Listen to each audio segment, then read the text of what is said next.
गद्दारी की सजा मौत होती है। तो आपने ये कैसे सोच लिया कि आप इसमें कामयाब हो जाएंगे?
चलो जल्दी आओ, चलो चलें।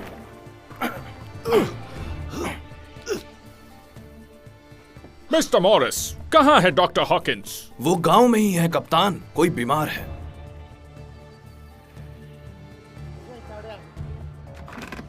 जिम? गहरी सांस लीजिए। हाँ? अभी नहीं, एक और गहरी सांस लीजिए। ठीक है, अब लेट जाइए। हाँ।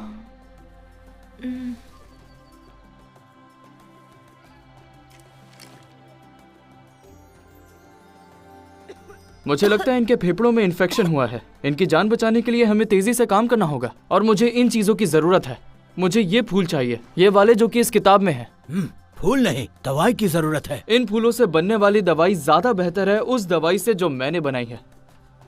इस फूल को गर्म पानी में उबालकर इन्हें पिला दीजिए। ठीक है डॉक्टर साहब। दुनिया खजानों से भरी पड़ी है, बस ढूंढने की देर है। चलो मेरे साथ, मुझे तुम्हें कुछ दिखाना है। मुझे तुम्हारी राय चाहिए। हाँ? जरा इस कब्र को ध्यान से देखो। ऐसा लगता है किसी कलाकार ने बनाई होगी और इस पर उस इंसान के बारे में कई सारी बातें लिखी हैं। जैसे ये एक सेलर था, स्मगलर, कुक और एक जांबाज योद्धा। जो भी हो, वो एक समुद्री लुटेरा था। ये कब्र लॉन्ग जॉन सिल्वर की है। Long John? क्या तुम उसे जानते थे? वो सच में एक पायरेट था। मैं उनके साथ समुद्री सफर पर गया था और सब जानते थे कि वो एक लुटेरे थे।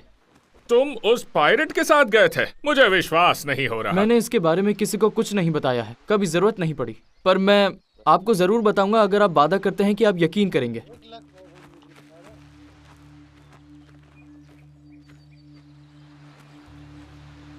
कई साल पहले लॉन्ग जॉन वॉलरस पर एक रसोइया थे। वही पायरेट जोशुआ फ्लिंट का जहाज।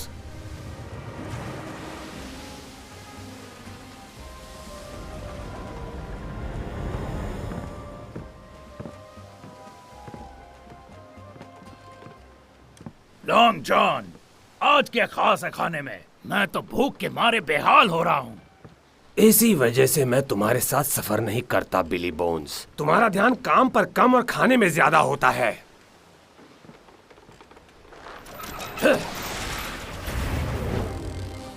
आज तुम्हारा नसीब अच्छा है बोन्स। यहाँ की मछलियाँ बहुत स्वादिष्ट होती हैं और वो दिन भी दूर नहीं है जब जाल में एक भी मछली नहीं होगी और तुम्हें भूखे पेट सोना पड़ेगा। वॉलरस जहाज पर सवार समुद्री लुटेरे अपना लूटा हुआ खजाना किसी एक द्वीप पर छुपाने के लिए आगे बढ़ते जा रहे थे, लेकिन कप्तान फ्लिंट के पास अपनी योजना थी। फ्लिंट ने जहाज के निचले हिस्से में विस्फोटक लगा दिए थे।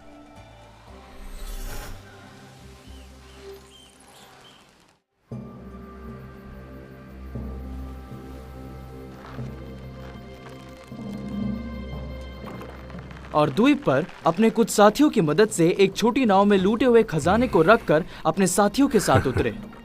जितने कम साथी उतना बेहतर। और जैसे ही जहाज सुरक्षित दूरी पर पहुंचेगा, वो जहाज और उसमें सवार सभी लोगों को उड़ा देगा।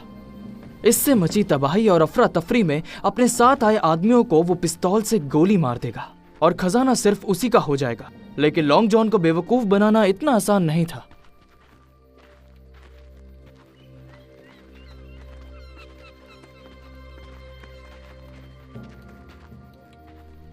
क्या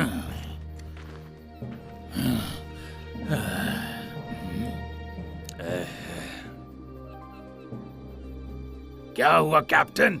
तुम्हारे चेहरे का रंग क्यों उड़ा हुआ है? और क्या तुमने अपने विस्फोटक का फ्यूज खो दिया है? मैंने जहाज पर सब कुछ देख लिया था।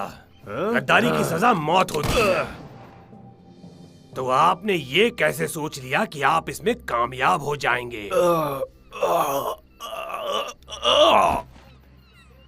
बिली, खजाना छुपा और ध्यान रहे तुम्हें नक्शा भी बनाना है। और तब तक मैं जहाज की कमान संभाल रहा हूँ।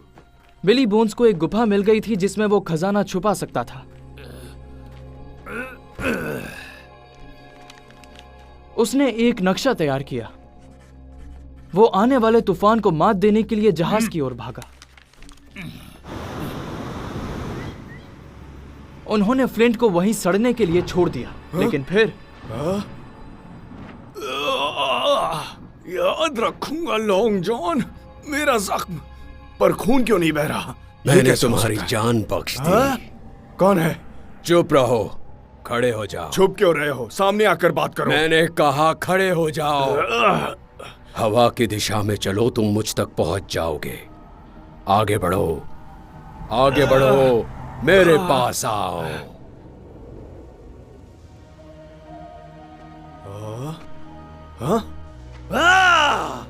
खजाना, मेरा खजाना, सब मेरा, सब मेरा, सब मेरा है।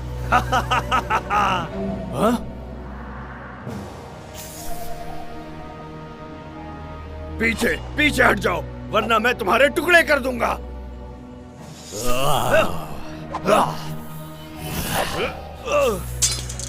दूर रहो मुझसे।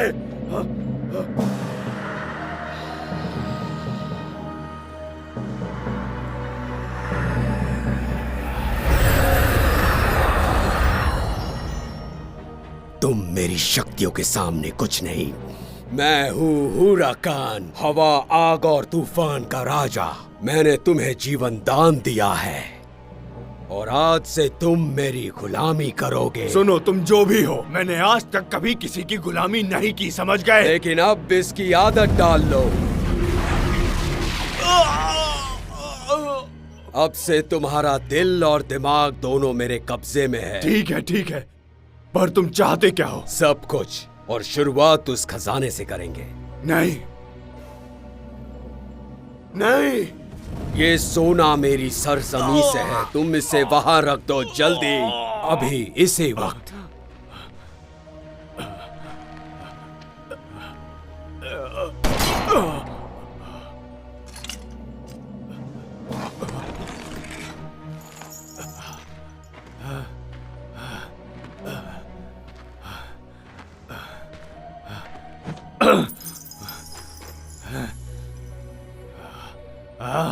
ये काम होते ही मैं तुम्हें फिर बुलाऊंगा।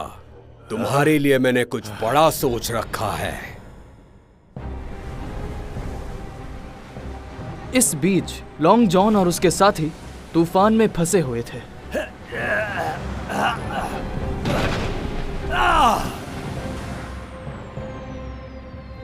तूफान ने जहाज को डुबा दिया। सिर्फ लॉन्ग जॉन सिल्वर और बिली बोन्स ही उस तूफान से बच पाए। सुनो, अरे सुनो इधर। एक ब्रिटिश व्यापारी ने उन्हें बचाया और घर वापस लेकर आ गया। उन्होंने अपने आप को फांसी के फंदे से बचा लिया क्योंकि उन दोनों में एक समझौता हुआ। जैसे ही दूसरे जहाज का बंदोबस्त हो जाए, हम वापस जाएंगे और उस खजाने को वहां से ले आएंगे। तुम आगे कुछ कहो, उससे पहले वो भूत सच में? हाँ, भूत। जाने दो, मैं जानता था तुम यकीन नहीं करोगे। जिम, सुनो तो, तुम जानते हो मैं तुम्हारा मजाक नहीं उड़ा रहा, लेकिन तुम तो साइंस में विश्वास रखते हो। हम दोनों ये जानते हैं कि कैप्टन फ्लिंट के बंदूक की गोली से बचने के कई कारण हो सकते हैं, पर मुझे नहीं लगता इनमें से कोई भी कारण भूत या... पता है, मैं जानता हूँ कि ये सब पागलपन है, लेकिन इसका मतलब ये नहीं कि ये झूठ है। कुछ चीजें हैं जिनका जवाब विज्ञान के पास नहीं है। अब मुझे जाना होगा। अगर कोई जरूरत हो तो मैं गाँव में हूँ। जिम, एक मिनट रुको। मैं तुम पर विश्वास करता हूँ। मुझे सब बताओ, मैं तुम्हारी बात गौर से सुनूंगा। मैं सच कह रहा हूँ। पायरेट्स, खजाने और जादू की इस कहानी में तुम्हारा क्या किरदार है? अब तक इस कहानी में मेरा कोई किरदार नहीं। मैं अपनी माँ के साथ था और डॉर्सेट में होटल चलाने में उनकी मदद कर रहा था, और मैं तब सिर्फ 13 साल